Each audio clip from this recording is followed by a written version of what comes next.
إن الحمد لله نحمده ونستعينه ونستغفره ونعوذ بالله من شرور أنفسنا ومن سيئات أعمالنا من يهده الله فلا مضل له ومن يضلل فلا هادي له وأشهد أن لا إله إلا الله وحده لا شريك له وأشهد أن محمدا عبده ورسوله أما بعد يا أيها الذين آمنوا اتقوا الله حق تقاته ولا تموتن إلا وأنتم مسلمون فإن أصدق الحديث كتاب الله وخير الهدي هدي محمد صلى الله عليه وسلم وشر الأمور محدثاتها وكل محدثة بدعة وكل بدعة ضلالة وكل ضلالة في النار.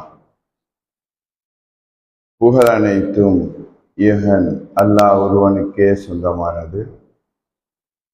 கருணையும் சலாமும் கண்மணி நபிகள் நாயகம் ஸல்லல்லாஹு அலைஹி வஸல்லம் அவர்கள் மீதிலும் அன்னவர்களுடைய வாழ்க்கை வழிமுறைகளை தங்கள் உயிரிலும் மேலாக ஏற்று பின்பற்றி வாழக்கூடிய அத்தனை நல்லடியார்கள் மீதிலும் உண்டாகட்டுமாக.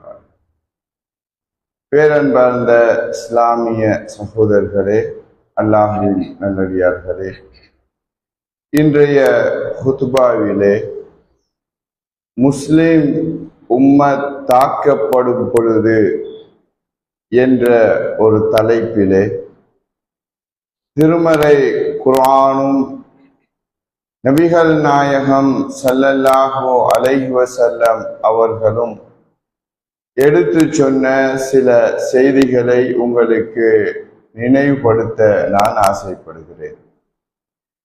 பேரன்பார்ந்த இஸ்லாமிய சகோதரர்களே, உலகத்திலே எந்த தேசத்தை எந்த பகுதியை நாம் எடுத்துக்கொண்டாலும் பல்வேறு நாடுகளில் யாரெல்லாம் அல்லாஹு தஆலாவை ஏக இறைவனாக ஈமான் கொண்டிருக்கிறார்களோ அத்தகைய ஒவ்வொரு முஸ்லிமும் நாளுக்கு நாள் பல்வேறு விதமான துன்பங்களையும் துயரங்களையும் சோதனைகளையும் தங்கள் வாழ்க்கையிலே அனுபவித்து வருகிறார்கள் என்பதை நாம் கண்கூடாக கண்டு வருகிறோம். இந்த தொல்லைகளை, துன்பங்களை, அநியாயங்களை, அட்டூழியங்களை, ஆக்கிரமிப்புகளை, குடிப்பதற்கு தண்ணீர் கூட இல்லாத ஒரு நிலையை, இப்படி பல்வேறு இந்த உம்மத்தை சூழ்ந்திருக்கிற அந்த கருமேகங்களை பார்க்கிற போது ஒரு சாதாரண முஸ்லிமினுடைய உள்ளம் அப்படியே துடித்து போய்விடுவதை நாங்கள் உணர்கிறோம்.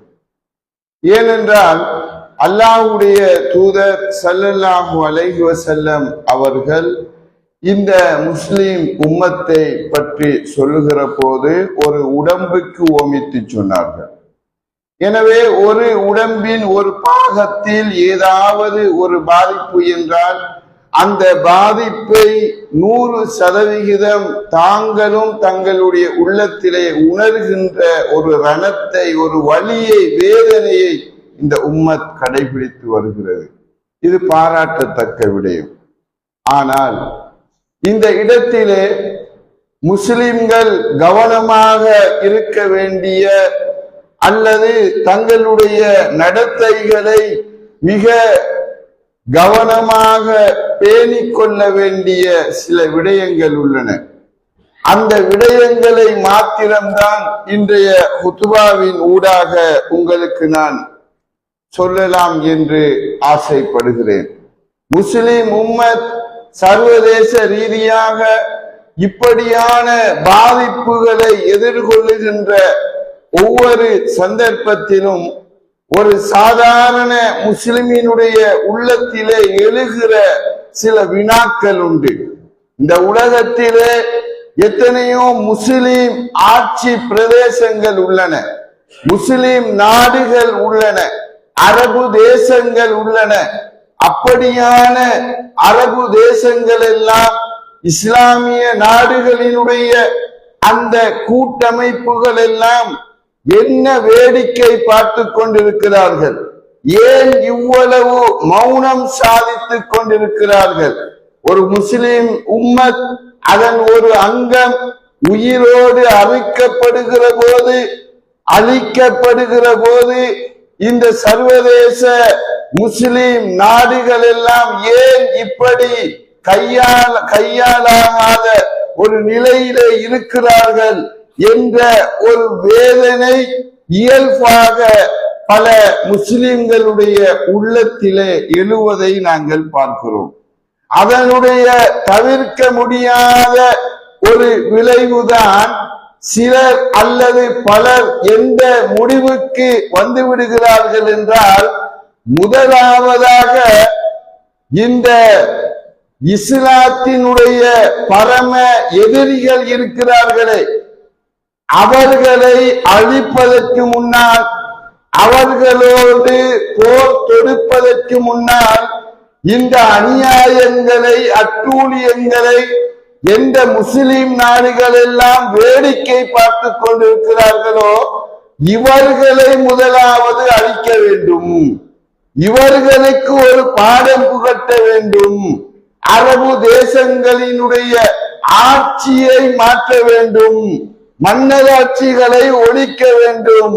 இப்படியான உரையாடல்களும் எழுத்து வடிவிலும் பேச்சு வடிவிலும் பல இளைஞர்களுக்கு மத்தியிலும் பல முஸ்லிம்களுக்கு மத்தியிலும் சர்வ சாதாரணமாக இன்று பேசு பொருளாக மாறி வருவதனை நாங்கள் பார்க்கிறோம். இந்த இடம்தான் மிக அபாயகரமான ஓர் இடம் என்பதை நாங்கள் மறந்துவிடக் கூடாது. ஏன் அப்படி சொல்கிறேன்? அல்லாஹ்வின் தூதர் ஸல்லல்லாஹு அலைஹி வஸல்லம் அவர்கள் ஒரு கட்டத்திலே இப்படி ஒரு ஹதீஸை சொல்லுகிறார்கள். சஹீஹ் புகாரியிலே 3344வது இலக்க செய்தியாக இந்த செய்தி பதிவு செய்யப்பட்டிருக்கிறது. அல்லாஹ்வின் தூதர் அவர்கள் சொல்லுகிறார்கள், தனக்கு பின்னால் இந்த உலகத்திலே மறுமை நெருங்குகிற போது அல்லது தன்னுடைய வஃபாத்துக்கு பின்னால் ஒரு கூட்டம் உருவாகுவார்கள். அந்த கூட்டத்தினுடைய பண்புகளை பற்றி வர்ணிக்கிற போது அல்லாஹ்வின் தூதர் அவர்கள் சொன்னார்கள், யக்துலூன அஹ்லல் இஸ்லாம், அவர்கள் இஸ்லாமியர்களை கொல்லுவார்கள், முஸ்லிம்களை கொலை செய்வார்கள். வயதஊன அஹ்லல் அவ்சான், சிலை வழிபாட்டாளர்களை அவர்கள் விட்டு விடுவார்கள். அல்லாஹ்வின் தூதர் எச்சரிக்கிறாங்க, எனக்கு பின்னால் ஒரு கூட்டம் இந்த உம்மத்திலே உருவாகும். அவர்கள் எப்படியான சிந்தனை கொண்டவர்கள்? இஸ்லாமியர்களை கொல்லுவார்கள், அல்லாஹ்வை ரப்பாக ஏற்றுக்கொண்ட ஈமான் கொண்ட மனிதர்களை கொலை செய்வார்கள்.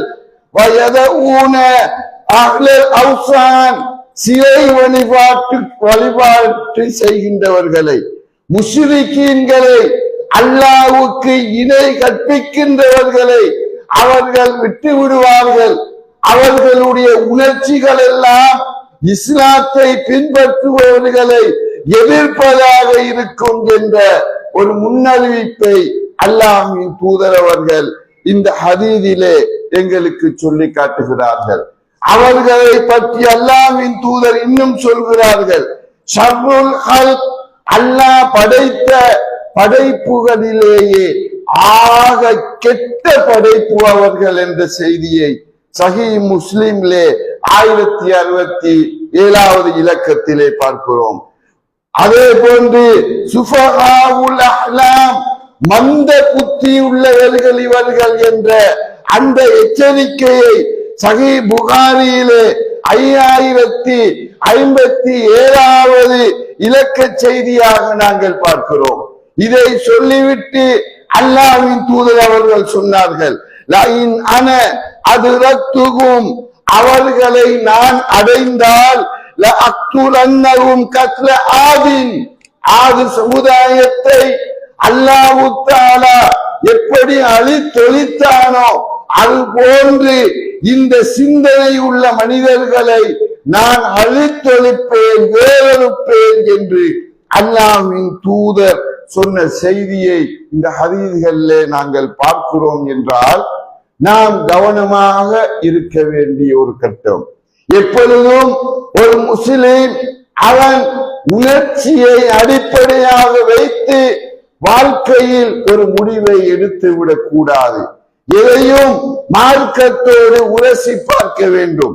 அல்லாஹ்வின் தூதனுடைய வார்த்தைகளையும் அல் குர்ஆனினுடைய அந்த வார்த்தைகளையும் தன்னுடைய வழிகாட்டுதலாக அவன் எடுக்க வேண்டுமே தவிர உணர்ச்சிக்கு அடிமைப்பட்டு அவன் முடிவுகளை எடுத்தால் இப்படியான கிளர்ச்சி படையாக அவர்கள் உருவாகுவார்கள் என்ற எச்சரிக்கையை தான் அல்லாஹ்வின் தூதர் ஸல்லல்லாஹு அலைஹி வஸல்லம் இங்கு எச்சரிப்பதை நாங்கள் பார்க்கிறோம்.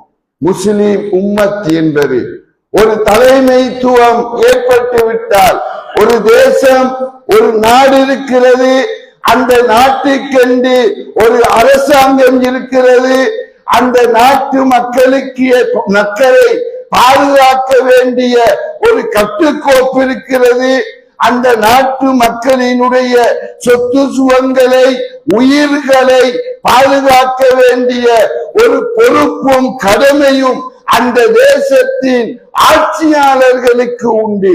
அந்த ஆட்சியாளர்கள் தெளிவான குஃப்ரை, தெளிவான ஷிர்க்கை வெளிக்காட்டாத வரைக்கும், அந்த ஷிர்கின் குஃப்ரின் பால் அந்த மக்களை அழைக்காத வரைக்கும் அவர்கள் எவ்வளவு கெட்டவர்களாக இருந்தாலும் ஏற்படுத்தப்பட்டிருக்கிற கட்டுக்கோப்பையோ உருவாக்கப்பட்டிருக்கிற அந்த தலைமைத்துவத்தையோ ஆட்சியையோ உடைத்து எறிவதற்கு இஸ்லாத்தில் அனுமதி இல்லை. அப்படி செய்தால் அவர்கள் கிளர்ச்சி படை என்ற செய்தியை அல்லாஹ்வின் தூதர் இங்கு குறிப்பிடுவதை நாங்கள் பார்க்கிறோம். ஈராக்கை எடுத்து பாருங்கள், அங்கு என்ன நடந்தது. லிபியாவை எடுத்து பாருங்கள், அங்கு என்ன நடந்தது. ஆப்கானிஸ்தானை நீங்கள் எடுத்து பாருங்கள், இவையெல்லாம் என்ன தேசங்கள்? இஸ்லாமிய தேசங்களா இல்லையா? இதனுடைய ஆட்சியாளர்கள் எல்லாம் முஸ்லிம்களாய் இருந்தவர்களா இல்லையா? அப்ப அவர்களை எதிர்த்து போரிட்டவர்கள் யார்? பெரும் ஐரோப்பிய இஸ்லாத்தின் எதிரிகள் போரிட்டார்கள். அதற்கு பின்னால் உள்ளுக்குள்ளே கிளர்ச்சி படைகளை உருவாக்கி முஸ்லிமோடு மோதவிட்டு இன்று லிபியாவினுடைய பூர்வீக குடிகள் எங்கே? ஈராக்கினுடைய அந்த வளங்கள் எங்கே? ஆப்கானினுடைய அந்த வளங்கள் எங்கே என்றால் சுடுகாட்டு தேசங்களாக அவை மாறி போயிருக்கிற ஒரு பயங்கர நிலையை இன்று நாம் கண்கூடாக காண்கிறோம். எனவே இப்படியாக சர்வதேச ரீதியாக முஸ்லிம் உம்மத் தாக்கப்படுகிற ஒவ்வொரு கட்டத்திலும் இன்று காசாவில், பலஸ்தீனில், சிரியாவில் முஸ்லிம்கள் தாக்கப்படுகிறார்கள். நாளை பல்வேறு நாடுகளுக்கு இது பரவலாம். அப்படியான கட்டங்களில் எல்லாம் உணர்ச்சிக்கு அடிமைப்பட்டு இது போன்ற தப்பான முடிவுகளை நோக்கி நாம் பயணிக்காமல் நம்முடைய சிந்தனையை பாதுகாத்துக் கொள்ள வேண்டும். அதனுடைய பாதிப்பை இலங்கை மக்கள் உணராமல் இல்லை என்ற யதார்த்தத்தை நாங்கள் மறந்துவிடக் கூடாது. இது முதலாவது நாம் கடைபிடிக்க வேண்டிய ஒரு விடயம். இரண்டாவதாக, எப்பொழுதும் ஒரு முஸ்லிம் ஆழமான நம்பிக்கை வைக்க வேண்டும். இஸ்லாம் எல்லா பிரச்சனைகளுக்கும் தீர்வாக ஆயுத போராட்டத்தை மாத்திரம் எங்கும் முதன்மைப்படுத்தவில்லை என்ற யதார்த்தத்தை நாங்கள் புரிந்து கொள்ள வேண்டும். எந்த பிரச்சனை வந்தாலும் உடனடியாக ஆயுதத்தை ஏந்திக் கொள்ள வேண்டும். அந்த எதிர் சக்திகளை அழித்தொழிப்பதற்காக ஆயுத பிரயோகத்தை நாங்கள் பிரயோகிக்க வேண்டும். போராட்ட யுத்த களங்களை எதிர்கொள்ள வேண்டும் என்பது இஸ்லாத்தினுடைய அடிப்படையான ஒரு நிலைப்பாடு அல்ல என்பது அல் குர்ஆன் மிக தெளிவாக எங்களுக்கு சொல்லக்கூடிய ஒரு உண்மை. ஆயுத போராட்டம் என்பது, அதற்கு இஸ்லாம் பல்வேறு நிபந்தனைகளை எங்களுக்கு விதித்திருப்பதை நாங்கள் பார்க்கிறோம். சூரா பக்ராவினுடைய 246வது வசனத்தில் அல்லாஹ் தஆலா ஒரு நிபந்தனையை இடுகிறான். ஆயுத போராட்டம் ஜிஹாத் செய்ய வேண்டுமானால் அதற்கு என்று அந்த யுத்தத்தை பிரகடனம் செய்யக்கூடிய ஒரு ஆட்சி அதிகாரமுள்ள ஒரு குழு இருக்க வேண்டும், ஆட்சி இருக்க வேண்டும். உருவாகின்ற தடி எடுத்தவன் எல்லாம் வேட்டைக்காரன் என்ற அடிப்படையில் ஒரு 10 பேர் இணைந்து கொண்டு, ஒரு 50 பேர் கைகோர்த்து கொண்டு ரகசிய கூட்டங்களை நடாத்தி ஆயுதங்களை கொள்வனவு செய்து அவர்கள் எதிரிகளை தாக்குகிறோம் என்று தாக்குவது இருக்கிறது. இது ஒரு நாளும் இஸ்லாமிய ஜிஹாத் அல்ல, இஸ்லாமிய போராட்டம் அல்ல. அதை கொண்டு செல்வதற்கான அதிகாரம் மிக்க ஆட்சி தேவை என்று சூரா பக்ராவிலே அல்லாஹ் சொல்லி காட்டுகிறான். 8வது அத்தியாயம் 66வது வசனம், அதிலே ஒரு ஜிஹாத் நடைபெற வேண்டுமானால் எதிரியை விட 2க்கு 1 என்ற ஆள் பலம் இருக்க வேண்டும். எதிரி 10 பேர் 20 பேர் இருந்தால் ஒரு முஸ்லிம் 10 பேர் இருக்க வேண்டும். எதிரி 100 பேர் 200 பேர் இருந்தால் நாங்கள் 100 பேர் இருக்க வேண்டும். 2க்கு 1 என்ற ஆள் பலம் இருந்தால்தான் ஆயுத போராட்டம் அவர்கள் மீது கடமையாகிறது. 8:60 அல்லாஹ் தஆலா சொல்லுகிறார், எதிரியை அச்சுறுத்தக்கூடிய அளவுக்கு எதிரிகள் எல்லாம் இஸ்லாமிய அணியை பார்த்தால் பயந்து நடுங்குகிற அளவுக்கு ஆயுத சேகரிப்பு, ஆயுத உருவாக்கம் முஸ்லிம்களுடைய கையிலே இருக்க வேண்டும். அப்படியான நிபந்தனைகளை பூர்த்தி செய்தால் மட்டும்தான் இஸ்லாம் ஆயுத போராட்டத்திற்கான அனுமதியையே வழங்குகிறது என்ற செய்தியை அல் குர்ஆன் அழுத்தம் திருத்தமாக எங்களுக்கு சொல்லுவதை பார்க்கிறோம். 10:25 அல்லாஹ் தஆலா சொல்கிறான், வல்லாஹு யதுஉ இலா தாரிஸ் ஸலாம், அல்லாஹ் தஆலா உங்களை அமைதி இல்லத்தை நோக்கி அழைக்கிறான். அல்லாஹ் தஆலா உங்களை அமைதி இல்லத்தை நோக்கி அழைக்கிறான். அல்லாஹ் எப்பொழுதுமே வெட்டு கொத்து போராடு என்று அதை நோக்கி அழைக்கவில்லை. இஸ்லாத்தினுடைய அழைப்பின் அடிப்படை அமைதிதான், நிம்மதிதான், மகிழ்ச்சிதான், சமாதானம்தான். அந்த சமாதானத்தை நோக்கித்தான் இந்த இஸ்லாத்தினுடைய அழைப்பு இருக்கிறது என்ற செய்தியை அல் குர்ஆன் சொல்வதை பார்க்கிறோம். 5வது அத்தியாயம் 64வது வசனத்திலே அல்லாஹ் தஆலா யூதர்களை பற்றி சொல்லுகிறான். குல்லமா அவுகது நாரன் லில் ஹர்பி, யுத்தத்திற்கான நெருப்பை, தீயை அவர்கள் மூட்டுகிற போதெல்லாம் அதுஃபா அல்லாஹ், அல்லாஹ் அதனை அணைத்து விடுகிறான். யூதர்களுடைய இயல்பு என்ன? யுத்தத்துக்காக அந்த நெருப்பை மூட்டிக்கொண்டே இருப்பார்கள். யுத்தத்தை ஆரம்பிப்பதற்கு எத்தனித்துக் கொண்டே இருப்பார்கள். பாதிப்புகளை ஏற்படுத்துவதற்கு முனைந்து கொண்டே இருப்பார்கள். அல்லாஹ் சொல்கிறான், அவர்கள் அப்படி முயற்சிக்கிற சந்தர்ப்பத்தில் எல்லாம் அல்லாஹ் அதை அணைத்து விடுகிறான். அதே போன்று 2வது அத்தியாயம் 190வது வசனத்திலே அல்லாஹ் தஆலா சொல்கிறான், வகாத்திலு ஃபீ சபீலில்லாஹ் அல்லதீன யுகாத்திலூனக்கும், உங்களோடு யார் போரிடுகிறார்களோ அவர்களோடு நீங்கள் போரிடுங்கள். வலா தஅதூ, நீங்கள் எல்லை மீறி நடந்து விட வேண்டாம், அத்துமீறி நடந்து விட வேண்டாம். இந்த வசனத்தில் கூட அல்லாஹ் தஆலா எதை சொல்லி காட்டுகிறார்? நீ வீணாக வம்புக்கு போகாத. அவனா உன்னை வலிந்து அடித்தால், உனக்கு பாதிப்பை ஏற்படுத்தினால், உன்னுடைய உரிமைகளை பறித்தால், அந்த நேரத்தில் மாத்திரம் அவனை நீ தாக்க அனுமதி உண்டு. அதிலும் நிபந்தனை என்ன? நீ வரம்பு மீறி விடக் கூடாது. இஸ்லாம் அப்படியான ஒரு வழிமுறையை எங்களுக்கு சொல்லி காட்டுவதை பார்க்கிறோம். 8:62 அல்லாஹ் தஆலா சொல்கிறான், யுத்தம் நடந்து கொண்டிருக்கிற அந்த சந்தர்ப்பத்தில் எதிரிகள் சமாதானம் என்று வந்துவிட்டால் அந்த சமாதானத்தை நீங்கள் ஏற்றுக்கொள்ளுங்கள் என்று அல் குர்ஆன் முஸ்லிம் உம்மத்திற்கு கட்டளையிடுவதை நாங்கள் பார்க்கிறோம்.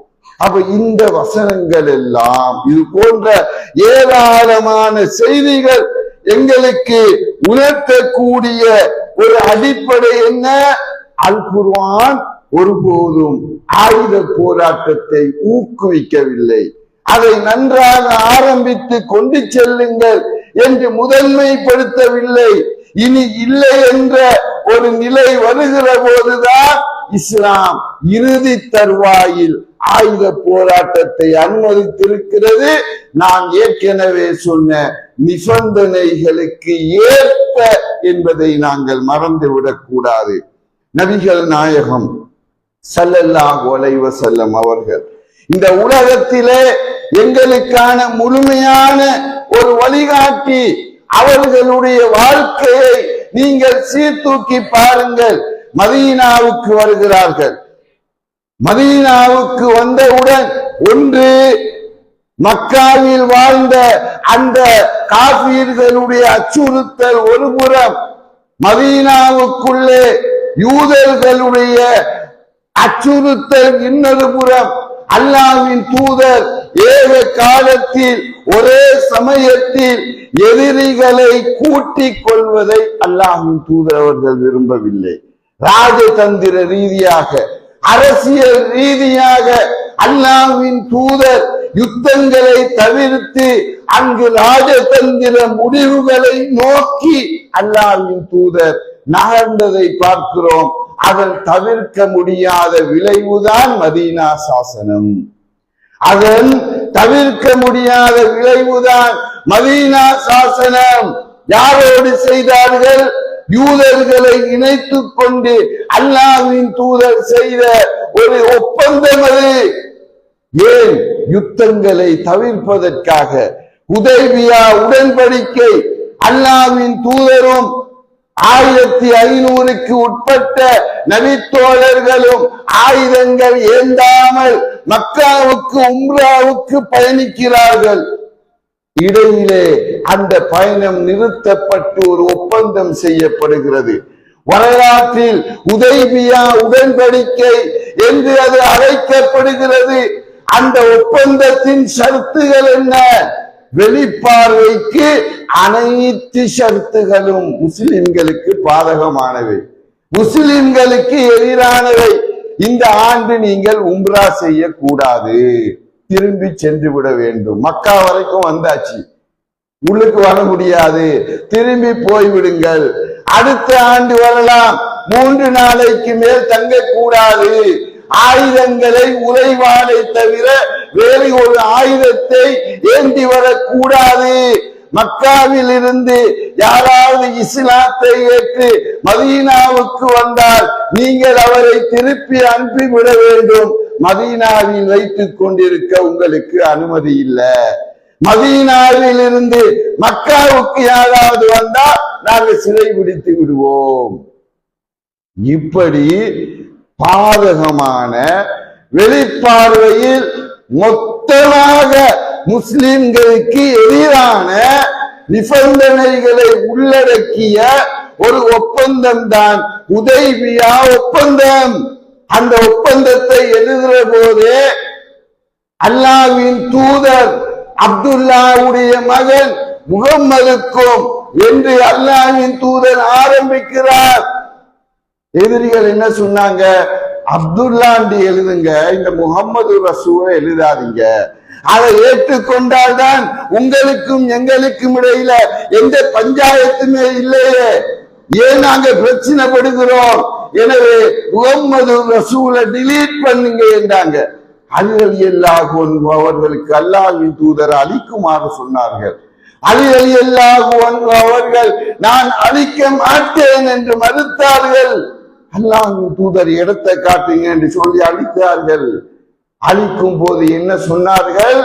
நீங்கள் என்னை ஏற்றுக்கொண்டாலும் ஏற்றுக்கொள்ளாவிட்டாலும் நான் முஹம்மது ரசூலுல்லாஹ் அல்லாஹ்வின் தூதர் தான் என்பதை பகிரங்கப்படுத்தி விட்டு அதை அழித்தார்கள்.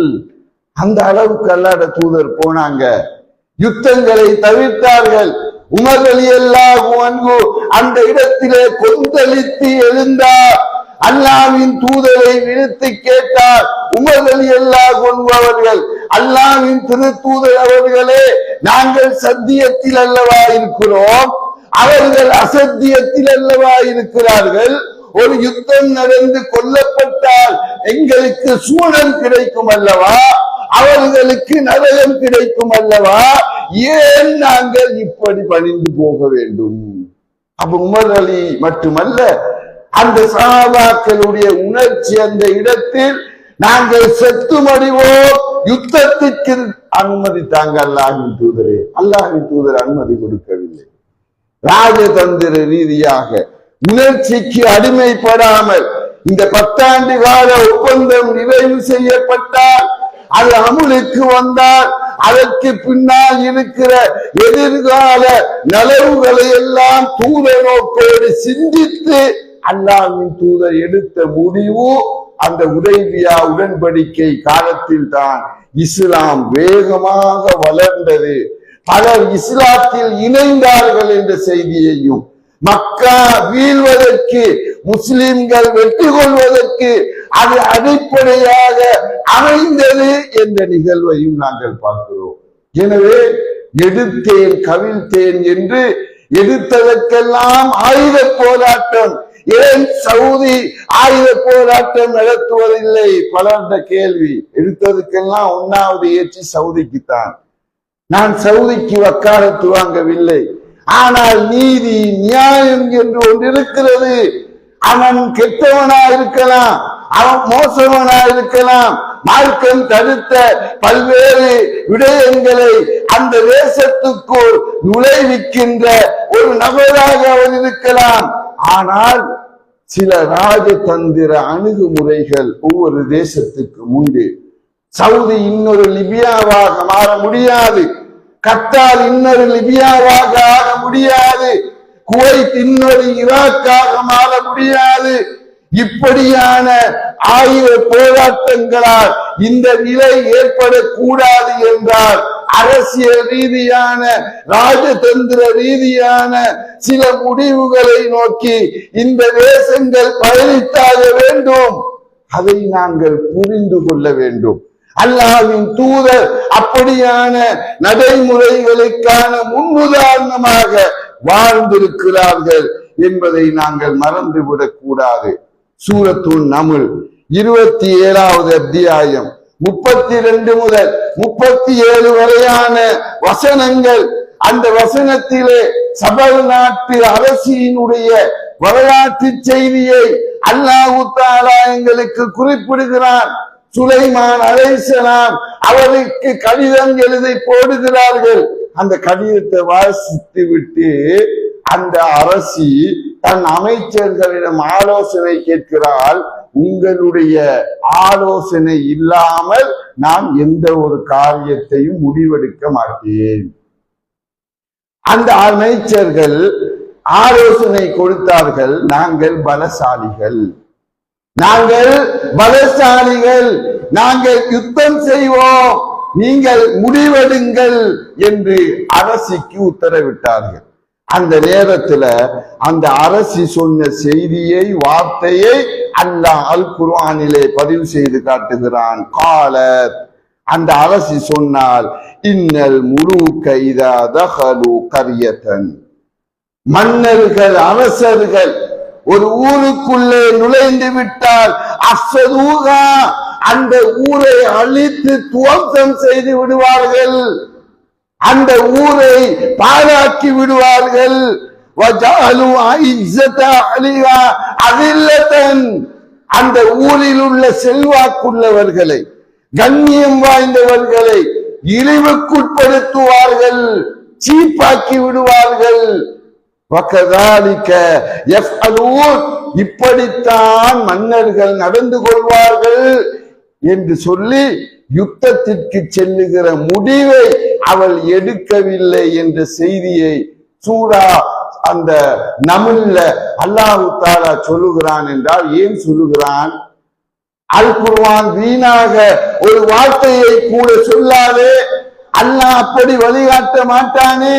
அப்ப ஏன் இந்த வரலாற்றில் இருந்து ஒரு கட்ட செய்தியை அல்லாஹ் எங்களுக்கு குறிப்பிட்டு காட்டுகிறான் என்றால், ஒரு சமுதாயத்தை வழிநடாத்துகிற போது ஒட்டுமொத்த சமுதாயத்தையும் தாரை வார்க்கின்ற முடிவுகளை நோக்கி நாங்கள் நகர்ந்து விடக்கூடாது.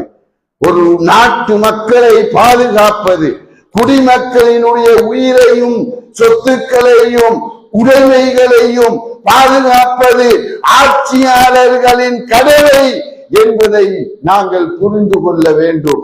எனவே அரசியல் ரீதியான, ராஜதந்திர ரீதியான அந்த அணுகுமுறைகள் ஊடாக யுத்தங்களை இயன்ற வரைக்கும் தவிர்ந்துதான் நாங்கள் நம்முடைய முடிவுகளை எட்ட வேண்டும், விடயங்களை சாய்த்து கொள்ள வேண்டும் என்ற ஒரு அற்புதமான வழிகாட்டுதலை இந்த இடத்திலே இஸ்லாம் எங்களுக்கு வழங்குகிறது.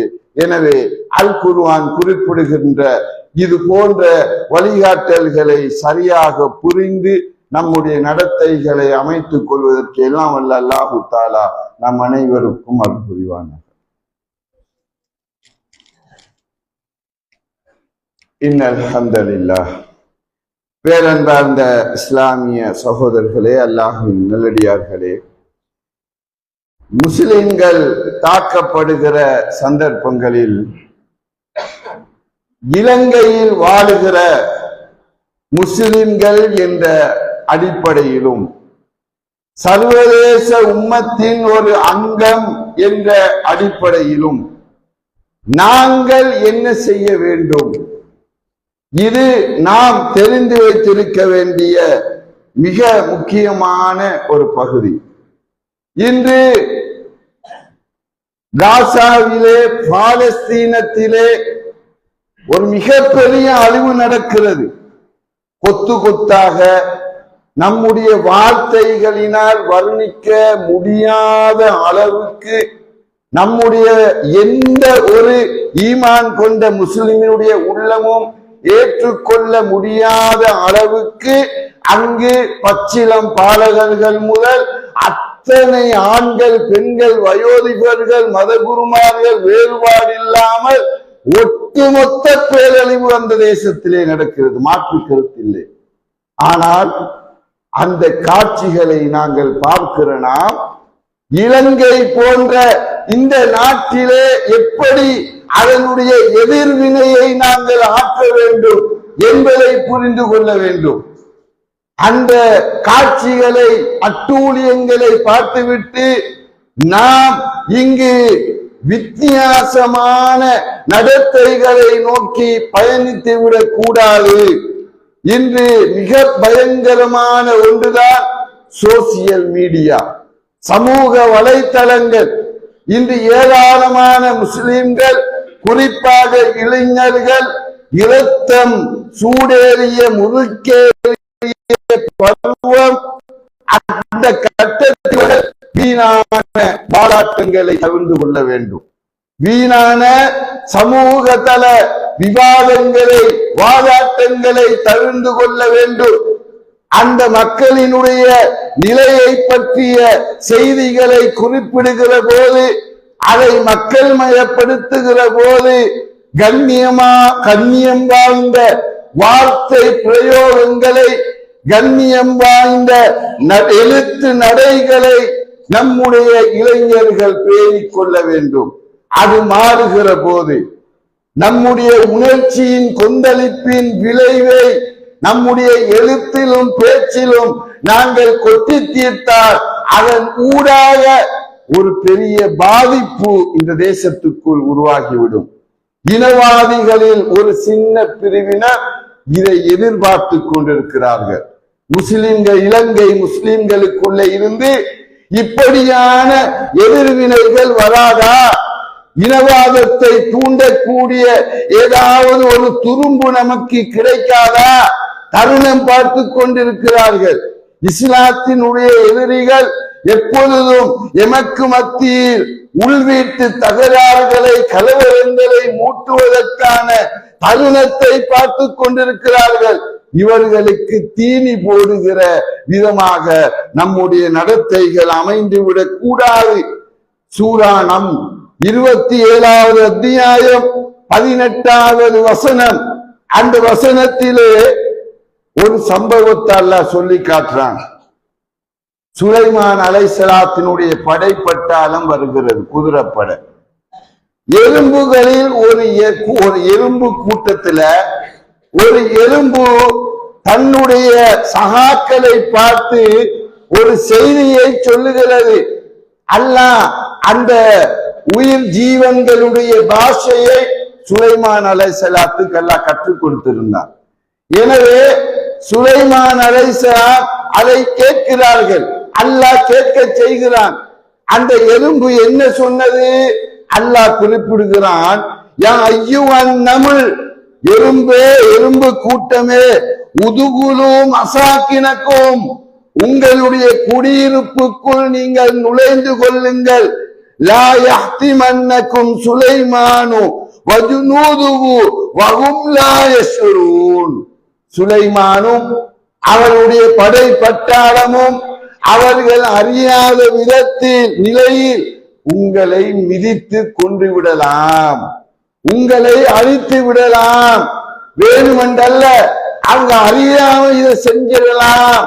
எனவே உங்களுடைய குடியிருப்புகளுக்குள்ள நீங்க பாதுகாப்பா இருந்து உங்களை தற்பாதுகாத்துக் கொள்ளுங்களப்பா என்று ஒரு எறும்பு தன் இனத்தாரை பார்த்து சொன்ன அந்த செய்தியை அல்லாஹ் திருமறை குர்ஆனிலே குறிப்பிடுகிறான் என்றால் அதில் எங்களுக்கு ஒரு பாடம் இருக்கிறது.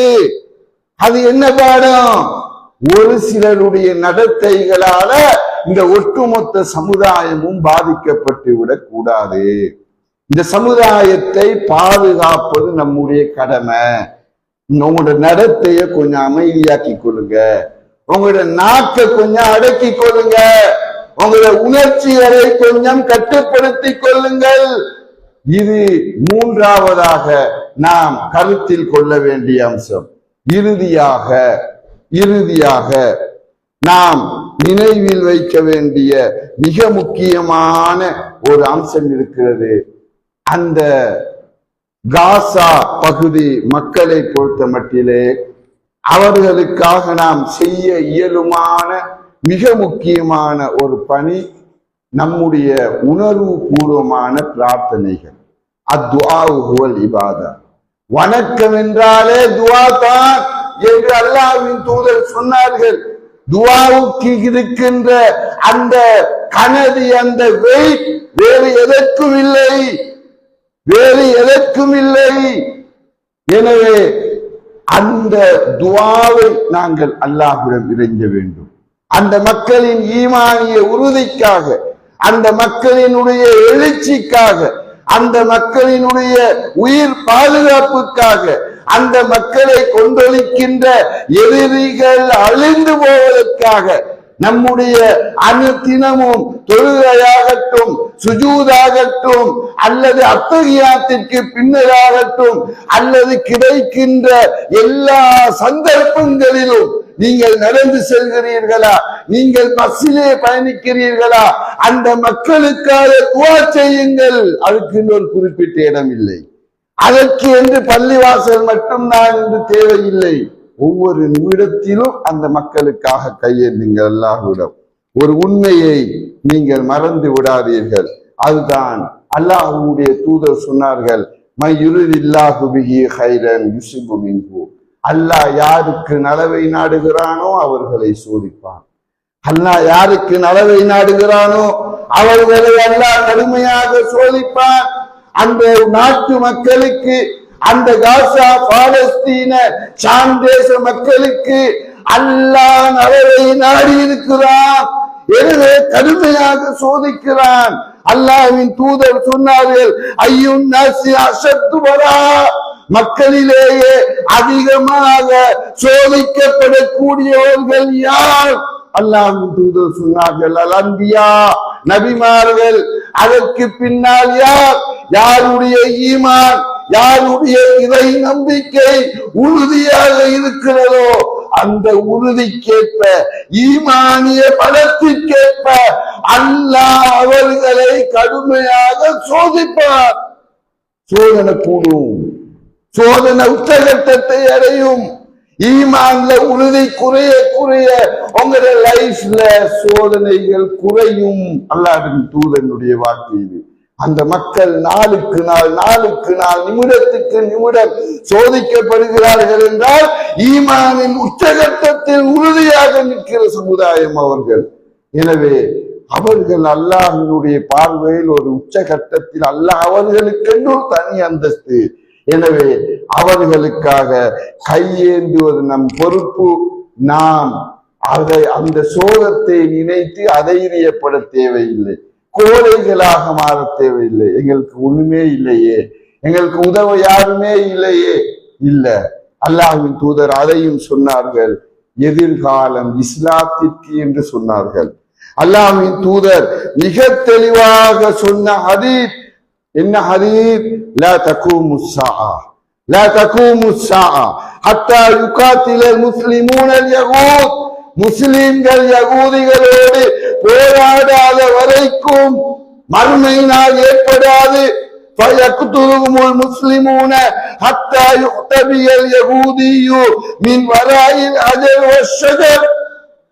கற்களுக்கும் மரங்களுக்கும் பின்னால் மறைந்து கொண்டு யூதர்கள் போரிடுவார்கள். அந்த நேரத்திலே ஃபயகூலுல் அஜரு வஷ்ஷஜர், அந்த மரங்களும் கல்லும் பேசும், யா முஸ்லிம், யா அப்துல்லா, முஸ்லிமே, அல்லாஹ்வின் அடியானே, ஹாதா யகூதியுன் அல்ஃபி, இதோ எனக்கு பின்னால் ஒரு யூதன் இருக்கிறான். ஃபதஆல ஃபக்துல்ஹு, வா அவனை கொல்லு. இல்லல் கர்கத், கர்கத் என்ற மரத்தை தவிர ஃபைன்னஹு மின் ஷஜரில் யஹூத், அது யூதர்களின் மரம் என்ற செய்தியை சஹீஹ் முஸ்லிம்ல 2922வது இலக்கத்திலே நாங்கள் பார்க்கிறோம். எனவே மனம் தளராதீர்கள். நிச்சயமாக இந்த இஸ்லாத்திற்குத்தான் எதிர்காலம், இறுதி வெற்றி இஸ்லாத்திற்குத்தான் என்ற அழுத்தமான நம்பிக்கை நம்முடைய உள்ளத்திலே ஆழப்பதிய வேண்டும். ஒரு நாளும் கோழைகளாக, தோல்வி மனப்பான்மையில் துவண்ட சமுதாயமாக நாங்கள் இருக்கக்கூடாது.